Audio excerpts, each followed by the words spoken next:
One of the biggest misconceptions people have about avoidance psychology is believing that avoidants are emotionally unaffected, that somehow distance means strength, that silence means confidence. But when you really understand human behavior, you realize something deeper is happening beneath the surface. Avoidant individuals are not disconnected from emotion. They are overwhelmed by it. And because they are overwhelmed by it, they learn to manage relationships through control instead of vulnerability. That's the key distinction. Control feels safer than intimacy. Distance feels safer than honesty. Keeping someone emotionally uncertain feels safer than allowing themselves to be fully seen. So over time, many avoidant people develop patterns that help them maintain emotional leverage without consciously realizing they're doing it. They pull away when things get serious. They send mixed signals. They create confusion. They disappear and then return. And as long as the other person keeps chasing, explaining, reacting, or trying to fix the connection, the avoidant person never has to confront their own emotional instability. But everything changes the moment you become silent. Not angry, not manipulative, not playing games, just emotionally grounded enough to stop participating in the cycle. That silence is incredibly powerful because it removes the fuel source they were unconsciously depending on. Most people think avoidants want distance. No, they want controlled distance. There's a difference. They want enough separation to avoid vulnerability, but still enough emotional access to reassure themselves that they matter, that they can return whenever they want, that the connection is still available on their terms. And the moment you stop feeding that dynamic, something psychologically destabilizing happens for them. For the first time, they lose control over the emotional environment. Now understand this clearly. Control is not always loud or aggressive. Sometimes control looks passive. Sometimes it looks like withholding communication, delaying commitment, acting emotionally unavailable, or keeping conversations vague. These behaviors create uncertainty, and uncertainty keeps the other person emotionally focused on them. But silence breaks the entire structure. Because when you stop chasing clarity, stop demanding explanations, stop trying to prove your worth, you force the avoidant person into a position they rarely experience: self-confrontation. Now they have to sit alone with their choices. Now they have to wonder why the person they thought would always stay emotionally attached is suddenly at peace without them. And that's what becomes so triggering. Not your anger, your calmness. See, emotionally reactive people are easy to manage. If someone can still make you angry, desperate, emotional, jealous, or obsessive, they still feel psychologically connected to you. But when your energy becomes still, centered, and detached, it creates ambiguity they cannot control anymore. And human beings struggle deeply with losing control over a narrative they thought they understood. This is why silence often impacts avoidance more than confrontation ever could. Confrontation gives them something to resist. Silence gives them something to feel. And many avoidant individuals spend their entire lives trying not to feel certain emotions. Shame, rejection, dependency, vulnerability, fear of inadequacy, fear of abandonment. Silence removes the distraction. Suddenly there's no conflict to hide behind, no emotional noise, no constant reassurance from your pursuit. Only reflection. And reflection is uncomfortable when someone has spent years outrunning themselves. What makes this even more profound is that your silence is not actually about punishing them. Healthy silence is not revenge. It's self-respect. It's emotional maturity. It's recognizing that your peace matters more than forcing someone to choose you. That energy changes everything. Because when someone realizes you are no longer trying to convince them to love you correctly, they are forced to confront the reality that they may have misunderstood your value all along. And psychologically, people often become most attached when access is no longer guaranteed. That's the irony of avoidant behavior. The very intimacy they pushed away becomes valuable the moment it disappears. But by then, the dynamic has changed, because now your silence is no longer coming from pain. It's coming from awareness. You finally understand that constantly chasing unavailable people slowly disconnects you from yourself. And the strongest thing a human being can do is stop abandoning themselves to keep someone else comfortable. Your silence is powerful because it says one thing without speaking at all. I no longer need your validation to recognize my worth. One of the most revealing things about avoidance psychology is the contradiction they live inside every single day. On the surface, they often communicate one message: I need space. I don't want pressure. I value independence. I don't want emotional intensity. And to a certain extent, they believe that about themselves. But human psychology is never just about what people say consciously. It's about the emotional patterns operating underneath the words. And this is where your silence becomes so exposing. Because when you finally stop pursuing them, stop checking in, stop trying to reconnect, something unexpected happens. The very distance they claim to want suddenly begins to disturb them. Not always outwardly, not always immediately. But internally, the emotional contradiction starts surfacing. Why? Because many avoidant individuals are caught in a psychological conflict between craving connection and fearing it at the same time. That's the hidden battle. They desire intimacy, but intimacy threatens their sense of emotional safety. They want love, but deep attachment activates fears they haven't resolved. So they develop coping mechanisms that allow them to stay near connection without fully surrendering to it. They keep one foot in and one foot out, close enough to feel desired, distant enough to avoid vulnerability. But your silence destroys the balance they were unconsciously maintaining. Now they are no longer managing closeness on their own terms. Now the distance becomes real, permanent, potentially, and suddenly the emotional system reacts differently than their ego expected. This is why avoidants often appear most emotionally affected after someone detaches peacefully. Not during the arguments, not during the emotional chasing, but afterward, when the emotional access quietly disappears, because the nervous system starts recognizing loss before the mind fully processes it. And that realization creates internal tension. You see, avoidant individuals often suppress emotion instead of processing it. That suppression can create the illusion of emotional detachment. But suppressed emotion does not disappear. It waits. It accumulates. And silence has a way of bringing buried emotions to the surface because there are no more distractions left. No more reassurance from your pursuit. No more emotional safety net. No more certainty that you'll always be there. Now they are forced to experience what they spent so much time avoiding, emotional absence. And absence has a strange psychological power. Human beings rarely understand the value of emotional consistency until it's gone. While you were available, they could minimize your importance. They could convince themselves the connection wasn't that deep. But once your presence is removed, reality becomes harder to distort. Your silence exposes the emotional contradiction because it reveals this truth. They didn't actually want complete separation. They wanted emotional distance without emotional consequences. And life doesn't work that way. Every action has a cost. Every emotional withdrawal creates an emotional response somewhere else. The problem is that many avoidants unconsciously expect relationships to remain emotionally available while they protect themselves from vulnerability. They want freedom from pressure, but not freedom from attachment. They want independence, but not disconnection. They want space, but not replacement. That contradiction becomes impossible to ignore when someone genuinely moves on. And here's what's fascinating psychologically. The more emotionally grounded you become, the more their internal conflict intensifies. Because your calm detachment forces them to confront something deeply uncomfortable. Maybe the problem was never intimacy itself. Maybe the problem was their fear of intimacy. That realization can be profoundly destabilizing, because now the narrative changes.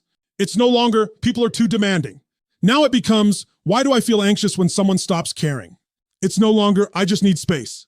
Now it becomes, why does their absence suddenly feel so heavy? This is the paradox avoidants struggle with. They spend years protecting themselves from emotional dependence, only to discover they were emotionally dependent on having someone emotionally available all along, just without accountability.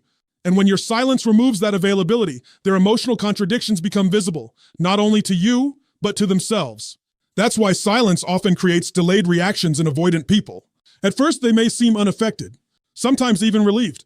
But over time, once the nervous system realizes the connection is truly changing, unresolved emotions begin surfacing in ways they can no longer intellectually bypass. And many people mistake this delayed response for manipulation alone. But psychologically, it's often deeper than that. It's the collapse of emotional avoidance. The defenses stop working the same way because the emotional reality has changed. Now understand something important. Your goal is not to wait for their realization. Your goal is to understand yours. Because once you see the contradiction clearly, you stop personalizing their behavior. You stop believing their inability to connect deeply reflects your value. You realize many avoidant patterns are rooted in unresolved internal fear, not your inadequacy. And that awareness changes your entire emotional posture. You stop chasing closure from people who are disconnected from themselves. You stop interpreting inconsistency as mystery, and you stop confusing emotional unavailability with emotional strength. Because real strength is not avoiding connection. Real strength is being able to sustain it. And sometimes the most powerful thing your silence reveals is this. The person who feared intimacy the most was never truly protecting themselves from you. They were protecting themselves from their own emotions. One of the most dangerous dynamics in relationships with avoidant individuals is not always the distance itself. It's the assumption behind the distance. Over time, many avoidants unconsciously begin believing that no matter how inconsistent they become, no matter how many times they withdraw emotionally, delay commitment, disappear, or create confusion, the other person will still remain psychologically attached to them. And if we're being honest, that belief often comes from experience. Because many emotionally invested people stay in the cycle far longer than they should. They keep hoping for clarity, hoping for emotional openness, hoping that patience, understanding, or unconditional love will eventually break through the walls. So the avoidant person learns something dangerous without ever saying it out loud. I can pull away and they'll still come back. That expectation slowly becomes part of the relationship structure. Not necessarily because the avoidant person is evil or calculating every move consciously, but because human beings adapt to patterns. And when someone repeatedly experiences emotional forgiveness without accountability, they begin expecting emotional access without effort. This is why your silence becomes such a psychological shock. Because for the first time, the pattern breaks. You stop explaining yourself. You stop reaching out. You stop trying to rescue the connection by yourself. And suddenly the avoidant person is confronted with something they emotionally underestimated: consequences. Now understand this deeply. Consequences are not punishment.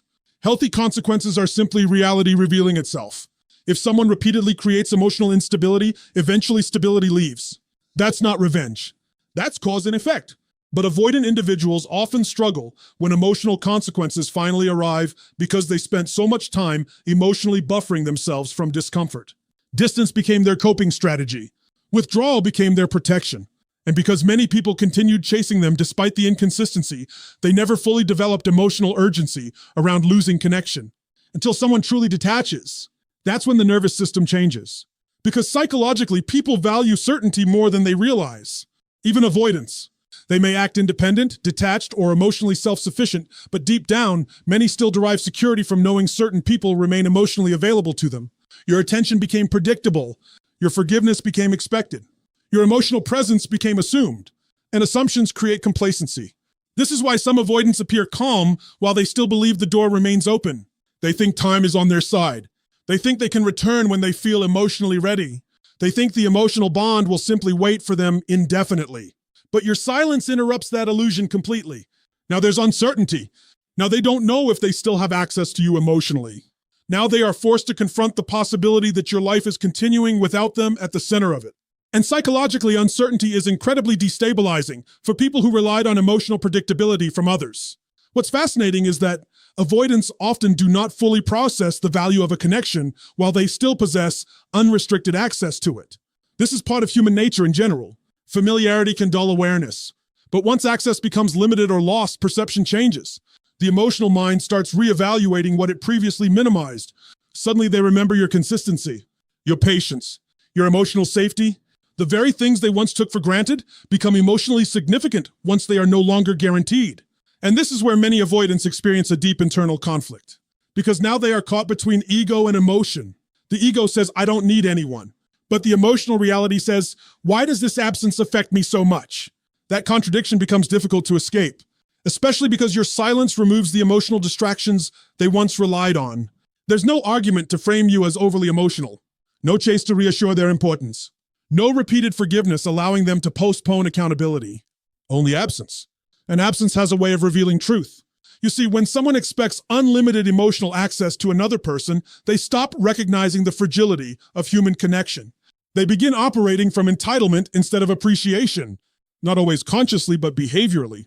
And nothing destroys entitlement faster than realizing someone has emotionally moved forward without needing your permission. That realization shakes people deeply because it forces them to confront a painful truth. People are not permanent fixtures in our emotional lives simply because we assume they'll stay. Every relationship requires presence, effort, reciprocity, emotional courage. And when those things are repeatedly neglected, eventually the emotional bond weakens. The tragedy for many avoidants is that they often recognize the depth of the connection only after the emotional dynamic changes permanently. Once the other person stops idealizing them, once the emotional dependency dissolves, once silence replaces pursuit. But by then the psychological power structure has shifted, because now your energy is no longer organized around waiting for them to choose you. It's organized around choosing yourself. And that is the moment everything changes. Because people who heal emotionally stop participating in one-sided emotional contracts. They stop proving their worth to emotionally unavailable individuals. They stop mistaking inconsistency for complexity. And most importantly, they stop returning to environments where their emotional needs are treated as negotiable. That's what truly shocks avoidant people. Not your anger, not your words, but the realization that the person they thought would always return finally learned how to walk away peacefully. And there is nothing more psychologically confronting than losing access to someone who once gave you endless chances simply because they finally realized their value. One of the most psychologically uncomfortable experiences for an avoidant person is encountering someone who becomes emotionally calm after the connection ends. Not bitter, not obsessive. Not trying to win them back, just centered, peaceful, grounded in themselves, because your calmness becomes a mirror. And mirrors are dangerous for people who have spent years avoiding their own emotional reality. You have to understand something profound about avoidance psychology. Emotional detachment on the outside does not necessarily reflect emotional peace on the inside. In many cases, the opposite is true. What appears controlled externally is often masking internal instability that has never been fully processed. The distance, the withdrawal, the emotional walls, those are not always signs of strength. Many times, they are coping mechanisms designed to manage unresolved fear. Fear of vulnerability, fear of dependence, fear of rejection, fear of losing control emotionally. So the avoidant person learns to survive through emotional suppression. They intellectualize feelings instead of experiencing them. They minimize emotional intensity. They convince themselves they don't need much emotionally. And over time, this creates the illusion of self-sufficiency. But suppressed emotions do not disappear. They wait beneath the surface. And this is where your calmness becomes so psychologically confronting. Because when you stop reacting emotionally, when you stop chasing closure, when you stop trying to force understanding, you unintentionally expose the contrast between external composure and internal chaos. Your peace highlights their unrest. Now think about how powerful that is. As long as you were emotionally spiraling, constantly seeking answers, over-explaining yourself, or fighting for the relationship, the avoidant person could unconsciously focus on your emotional intensity instead of their own emotional avoidance. Your reactions became a distraction from their inner world. But once you become still, that distraction disappears. Now there's silence. Now there's space. And in that space, people are often forced to confront themselves. This is why emotionally grounded detachment affects avoidance differently than emotional confrontation. Conflict allows them to maintain emotional distance. They can label the situation as too dramatic, too demanding, or too overwhelming. But calmness removes that defense entirely, because calmness cannot easily be blamed. It simply exists. And psychologically, calm energy has extraordinary power because it communicates emotional self-possession. It signals that someone is no longer emotionally dependent on controlling the outcome. That's deeply unsettling for people who relied on emotional unpredictability to maintain psychological distance. Your peace silently says, "I survived without your validation." And that message hits deeper than most people realize. You see, avoidants often expect emotional fallout after disconnection. They expect anger, pursuit, pleading, emotional chaos. In a strange way, that emotional reaction reassures them of their significance. It keeps them psychologically central in the other person's emotional world. But your calmness removes that position. Now they are no longer managing your emotions. Now they are left managing their own.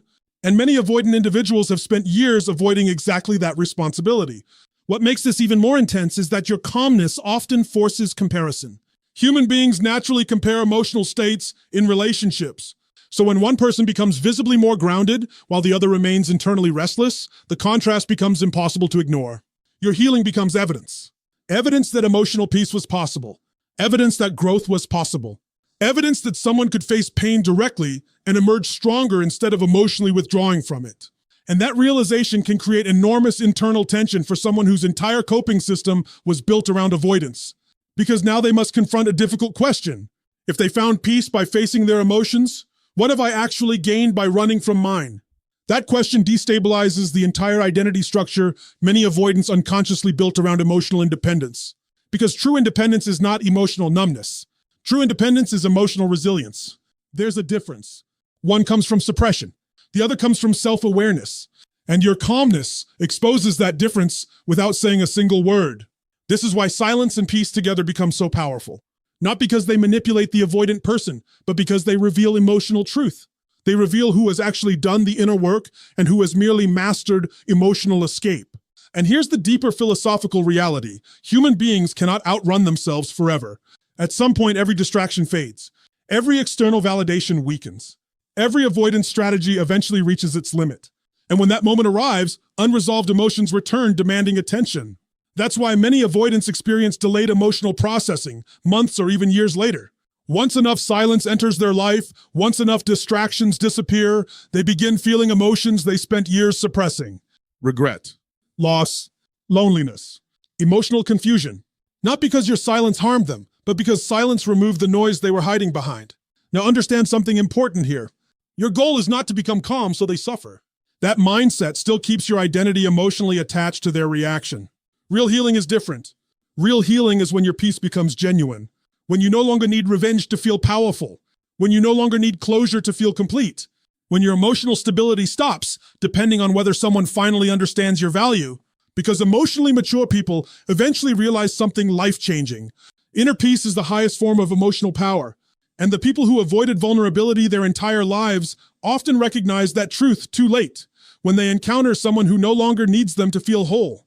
That's why your calmness affects them so deeply, because nothing exposes internal chaos more clearly than standing in front of someone who finally found peace without you. One of the deepest fears within avoidant psychology is not rejection itself, it's exposure. The fear of being truly seen. Not the polished version they present to the world. Not the emotionally controlled image they carefully maintain, but the unresolved, conflicted, emotionally vulnerable parts of themselves they work so hard to hide. And this is why your silence becomes so psychologically threatening. Because when you stop reacting emotionally and start observing clearly, patterns become impossible to ignore. You begin seeing the inconsistency, the emotional withdrawal, the mixed signals, the subtle manipulation through distance, ambiguity, and withholding. And once you see it clearly, you stop participating in it unconsciously. That changes the entire dynamic. You have to understand, many avoidant individuals survive relationally through emotional ambiguity. As long as the other person stays emotionally confused, focused on winning approval, or trying to decode behavior, the avoidant person maintains psychological protection. The attention remains centered on the relationship drama instead of the underlying emotional dysfunction creating it. But silence interrupts the confusion. Silence creates clarity. Because when emotional noise disappears, behavior becomes easier to evaluate objectively. And that's what avoidants often find so uncomfortable. Not your anger, but your awareness. Awareness is powerful because it sees through performance. It notices when someone says they want connection but consistently avoid intimacy. It notices when someone claims independence but fears emotional accountability. It notices when someone withdraws, not because they are strong, but because vulnerability feels unsafe to them. And once you recognize these patterns, you stop idealizing the person. You stop confusing emotional inconsistency with depth. You stop interpreting emotional unavailability as mystery or complexity. You simply see reality for what it is. That is incredibly confronting for someone who built their identity around emotional distance, because now they are no longer interacting with a version of you that is emotionally hypnotized by potential. They are interacting with someone who sees both the charm and the avoidance at the same time. And human beings become deeply uncomfortable when the image they carefully manage starts collapsing. This is true far beyond relationships. Philosophically, most people spend enormous energy trying to control perception. They want to appear composed, independent, emotionally untouchable. Why? Because image feels safer than exposure. If people only see the controlled version, then the deeper insecurities remain protected. But intimacy threatens that protection. Real connection eventually reveals patterns people try to hide from themselves. And avoidants often fear this more than they consciously realize. Because being truly seen means risking shame. It means someone recognizing that beneath the detachment may exist fear, insecurity, emotional immaturity, or unresolved wounds they never learned to confront directly. So they protect themselves through distance. Distance becomes armor. But the problem with armor is that it may protect you from pain while also preventing genuine connection. And eventually, emotionally aware people begin recognizing the armor for what it is. That recognition changes everything. Because once you stop personalizing avoidant behavior, you stop emotionally submitting to it. You no longer spend every moment asking, what did I do wrong? Instead, you begin asking better questions. What patterns am I tolerating? Why am I normalizing emotional inconsistency? Why am I trying to earn basic emotional presence? That shift in awareness is transformational. And avoidants often feel that shift immediately. Not because you necessarily say anything, but because your energy changes. You stop over-explaining. You stop chasing reassurance. You stop trying to rescue someone from their own emotional limitations. You begin standing in truth instead of emotional confusion. And truth has enormous psychological power, because people can sense when they are no longer controlling how others perceive them. Now understand something carefully here. Seeing someone clearly does not mean hating them. It means understanding them accurately. Many avoidants are not malicious people. Often they are deeply wounded individuals operating from survival mechanisms developed long before the relationship began. But understanding someone's wounds does not require tolerating unhealthy behavior. That distinction is critical. Emotionally mature people learn compassion without self-abandonment. They can recognize another person's pain without sacrificing their own emotional well-being to fix it. And that boundary becomes extremely confronting for avoidants because it removes one of the dynamics they unconsciously relied on, emotional overextension from others. Your silence says, I understand you, but I also understand myself now. That's powerful. Because many avoidants are accustomed to people becoming emotionally consumed by the relationship dynamic. They expect confusion, emotional bargaining, endless attempts to reconnect. But clarity changes the power structure completely. Now you are no longer emotionally trapped inside their inconsistency. You are observing it. And people often feel most exposed not when someone attacks them, but when someone calmly sees through them. That calm awareness creates a mirror they cannot easily escape. Because deep down, most human beings already know the patterns they are avoiding. They know when they are emotionally withholding. They know when fear is driving their behavior. They know when they are sabotaging intimacy instead of nurturing it. But as long as nobody fully recognizes it, they can continue avoiding self-confrontation. Your silence removes that escape. Now the patterns stand visible. Now the emotional contradictions stand exposed. Now the image no longer fully protects them from reality. And reality can be terrifying for people who spent years hiding from themselves. That's why your silence affects avoidance so deeply. Because in the end, the greatest threat to emotional avoidance is not conflict.